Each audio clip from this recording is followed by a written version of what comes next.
Yo, what's up mga gar? Welcome back again sa ating channel, PTS Fishard. For today's video mga gar ay dapat magpakain na ako ng mga isda. So galing ako ng biyahe, tapos ikat ako dito, tapos magpapakain na sana ako ng aking mga isda. Pero may nangyaring hindi maganda, kaya napa-video ako ng wala sa oras mga gar. So merong bad news no nangyari dito sa ating isda, kasi akala ko kahapon good news no yung madalatnan ko ngayong araw, dahil meron ngang good news sana no, kaso naging naging bad news pa, naging bato.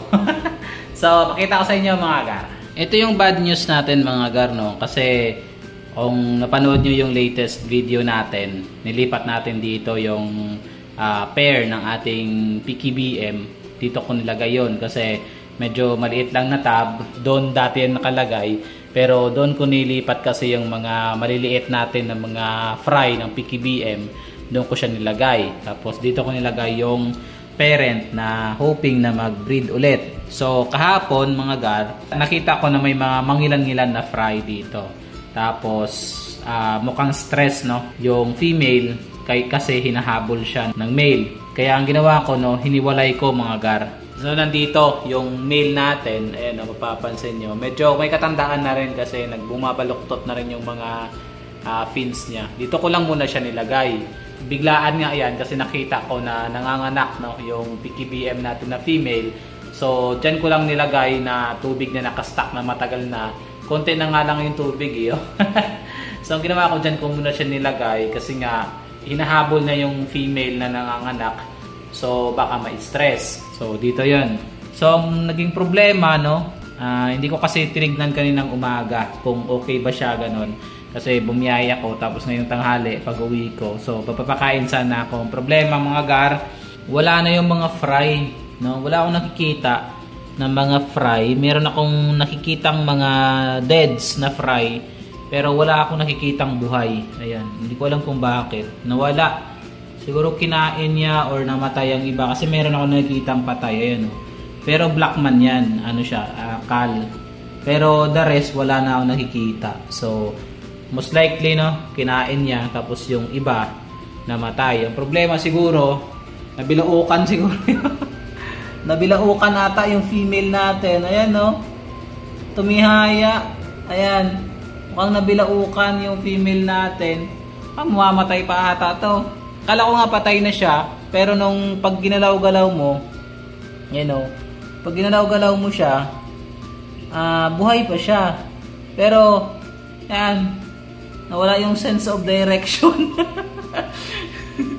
Nawala yung kanyang sense of direction dahil patihaya naman na siya, nagano, lumalangoy. Nagpa-practice ata siya ng ng floating, diba? Yung mga pag hindi ka marunong lumangoy, mag-floating ka lang, hindi ka na malulunod. Yan ang nangyari, nag-floating siya, lang hiya. Siguro, tingin ko no, kinain niya yung mga fry niya siguro, kasi nawala yung fry niya, tapos sobrang laki ng tiyan niya. Siguro kinain niya, tapos ganyan na siya, nabilaukan ata. Yan, pagtingin ko kasi nakatihaya na siya, akala ko patay na, buhay pa pala. So ang ginawa ko, nilagay ko muna dito siya sa show tank natin, tapos kinonsentrate ko siya nitong aerator. Tingnan natin kung mabubuhay pa. Baka mamaya yan na ikalunod mo no? Kasi nagpa-floating siya, nagpa-practice siya para hindi malunod, pero baka malunod siya lalo. Langya. Ayun no, hiniwalay ko pa, tapos ganyan lang din pala, na disgrasya. Langya talaga oh. Pero kaya mo na. Tapos dito yung aking mga monster fish, hindi rin kumakain. Ito hindi kumakain. Ito kumain na siya. Last time hindi yan kumakain. Ito hindi kumakain. Hindi ko alam kung bakit. Ayan oh, yung mga feeds niya oh, hindi niya pinapansin. May problema ata to ah. Walang kang problema itong monster fish na to. Okay naman yung niya, kakalinis ko lang din naman. Dumumi na lang dahil hindi niya kinakain ito. Natutunaw lang dyan. So binubuksan-buksan ko parati yung kanyang filter dahil natutunaw nga. So ipa-fasting ko na lang muna siguro yan. So ito okay na siya ulit, kumakain na siya. Natanggal yung kanyang air hose. So ipapabalik natin yan maya-maya. Tapos ito mga garo, ewan ko kung pamilyar kayo dito, parang may uod ba? Ayun oh, ito uod ito eh. Ito oh, parang ito oh. Uod yan siya eh. Yan, may mga uod na yung maliliit. Ayan oh, mapapansin yung mga gar. Ayan oh, uod yan siya eh. Yung kulay pula na yan sa gilid. Uod yan.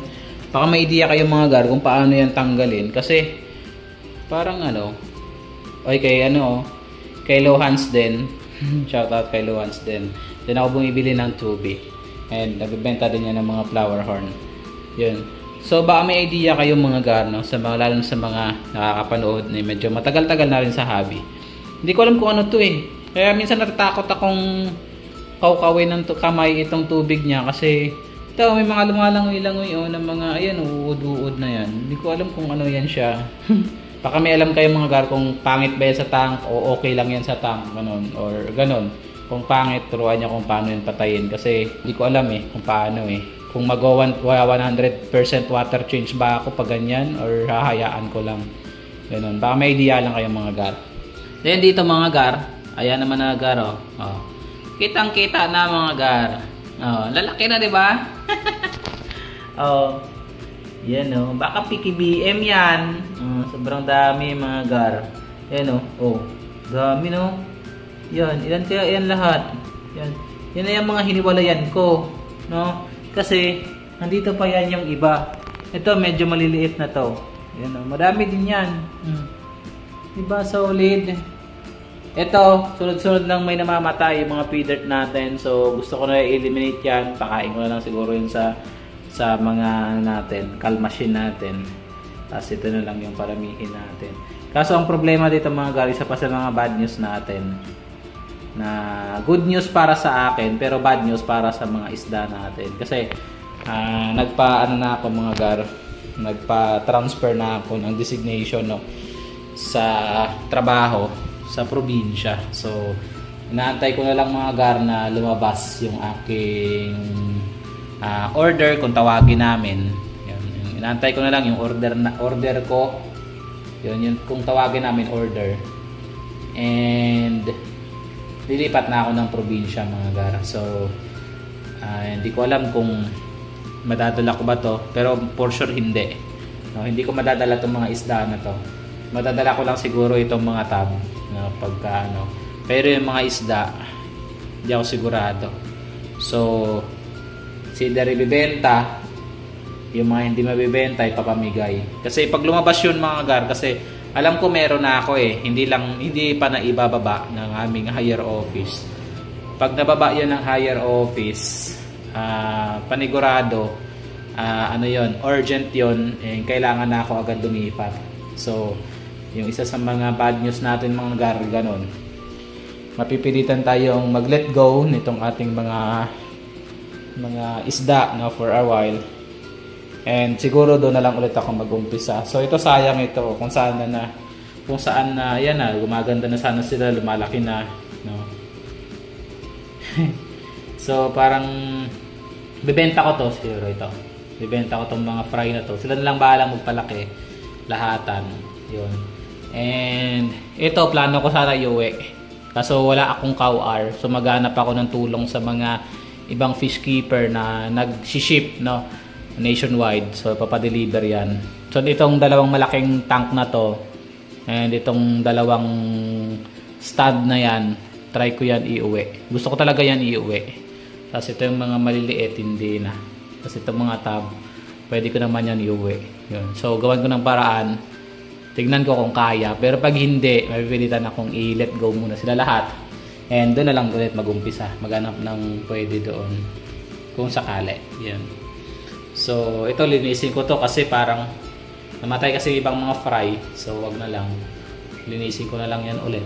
And huwag ko kung mabubuhay pa yon. Yun. So hanggang dito na lang muna yung video natin mga gar, na konting ano lang tayo. Konting update lang dito sa ating mga isda. So medyo mabilis na tayo dito maglinis dahil meron tayong ibang bagong tool, no, na ginagamit. Yun. So pakain muna tayo. And so hanggang sa muli mga gar, no. So see you when I see you na lang ulit.